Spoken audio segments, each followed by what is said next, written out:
शिवपुराण में आपका बहुत बहुत स्वागत है। आज हम लोग पढ़ने वाले हैं शिवपुराण की श्री रुद्र संहिता के तृतीय खंड के 17वें अध्याय को, कामदेव का शिव को मोहने के लिए प्रस्थान। तो चलिए शुरू करते हैं।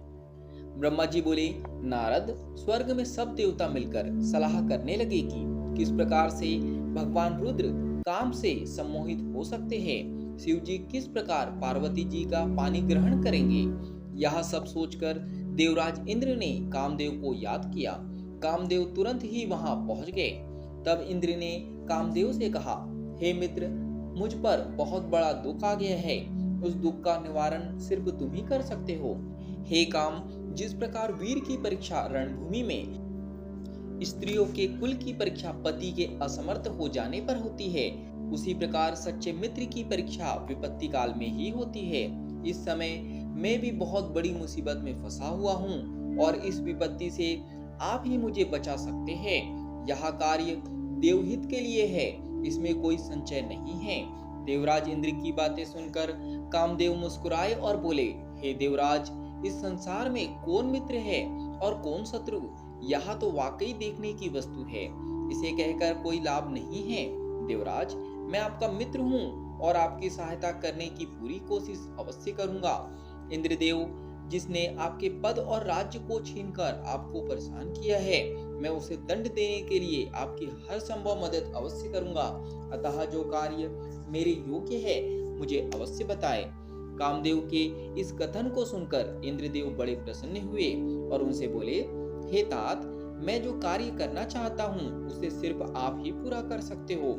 आपके अतिरिक्त कोई भी उस कार्य को करने के विषय में सोच भी नहीं सकता। तारक नाम का एक प्रसिद्ध दैत्य है। तारक ने ब्रह्मा जी की घोर तपस्या करके वरदान प्राप्त किया है। तारक अजय हो गया है। अब वह पूर्णतः निश्चित होकर पूरे संसार को कष्ट दे रहा है।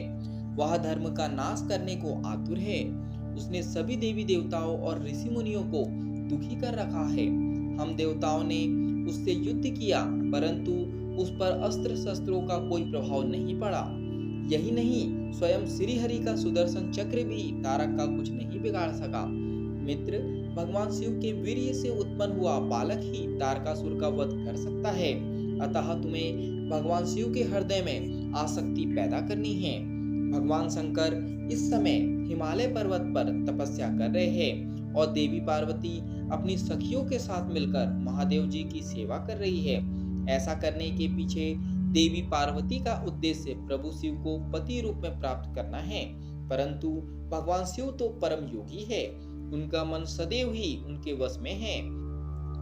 हे कामदेव, आप कुछ ऐसा उपाय करें कि भगवान शंकर के हृदय में पार्वती का निवास हो जाए और वे उन्हें अपनी प्राण वल्लभा बना उनका पानी ग्रहण कर ले। आप कुछ ऐसा कार्य करें जिससे देवताओं के सभी कष्ट दूर हो जाए और हम सभी को तारकासुर नामक दैत्य से हमेशा के लिए छुटकारा मिल जाए। यदि कामदेव आप ऐसा करने में सफल हो जाएंगे तो हम सभी आपके सदैव आभारी रहेंगे। ब्रह्मा जी बोले, नारद, देवराज इंद्र के कथन को सुनकर कामदेव का मुख प्रसन्नता से खिल गया।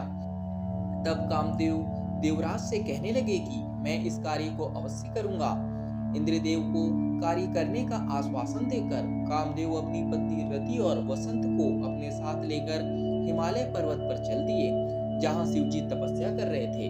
यहाँ पर शिव जी की श्री रुद्र संहिता के तृतीय खंड के 17वें अध्याय का समापन होता है। आज के लिए इतना ही।